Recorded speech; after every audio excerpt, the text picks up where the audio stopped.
হঠাৎই ফেসবুকে এক পোস্ট দিয়ে জুলাই শহীদ স্মৃতি ফাউন্ডেশনের সাধারণ সম্পাদকের দায়িত্ব থেকে সরে দাঁড়িয়েছেন বৈষম্য বিরোধী ছাত্র আন্দোলনের অন্যতম সমন্বয়ক ও জাতীয় নাগরিক কমিটির মুখ্য সংগঠক সার্জিস আলম। সেখানে সার্জিস বলেছেন, তার পদত্যাগের পর সাধারণ সম্পাদক নামের আর কোনো পদ ফাউন্ডেশনে নেই। দায়িত্ব পালনে প্রয়োজনীয় সময় দেওয়া সম্ভব হচ্ছে না, এমনটা জানিয়ে তিনি এই সিদ্ধান্ত নেন। এই বিষয়ে জানতে সার্জিস আলমকে একাধিকবার ফোন করা হলেও তিনি সাড়া দেননি। তবে দায়িত্ব পালনকালে নিজের সততা অটুট রেখেছেন বলেও দাবি করেছেন সার্জিস। দায়িত্ব থাকাকালীন সময়ের কর্মবিবরণীও দিয়েছেন তিনি। এই ফাউন্ডেশনের প্রথম আর্থিক সহযোগিতা শুরু করা হয় ১ অক্টোবর ২০২৪। অফিস চালু হয় ১৫ অক্টোবর থেকে। সার্জিস সাধারণ সম্পাদক হিসেবে দায়িত্ব গ্রহণ করেন ২১ অক্টোবর। ৩১ ডিসেম্বর পর্যন্ত প্রায় ২ মাস ১০ দিন সে দায়িত্ব পালন করে।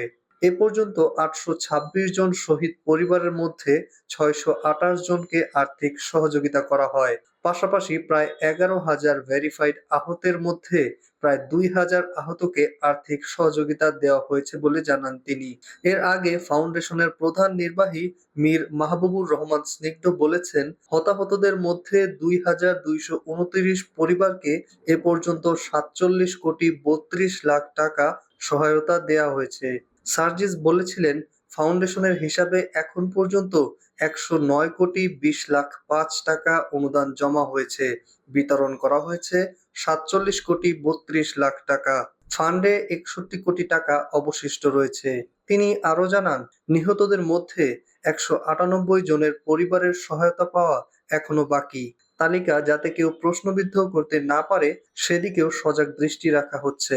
এখন থেকে এক্সিকিউটিভ কমিটি পুরো অফিসের সার্বিক বিষয় পরিচালনার দায়িত্ব পালন করবে। চিফ এক্সিকিউটিভ অফিসার সেখানে অফিসের প্রধান দায়িত্ব পালন করবে। মীর মাহবুবুর রহমান স্নিগ্ধ বর্তমানে সেই সিইও বা প্রধান চিফ এক্সিকিউটিভ অফিসারের দায়িত্ব পালনে আছেন। গভর্নিং বডি ফাউন্ডেশনের পলিসি মেকিং এর কাজ করবে সে, যেখানে মাননীয় প্রধান উপদেষ্টা সহ ৪ জন উপদেষ্টা, স্বাস্থ্য, সমাজকল্যাণ, স্থানীয় সরকার ও আইসিটি বিভাগের উপদেষ্টাও রয়েছেন।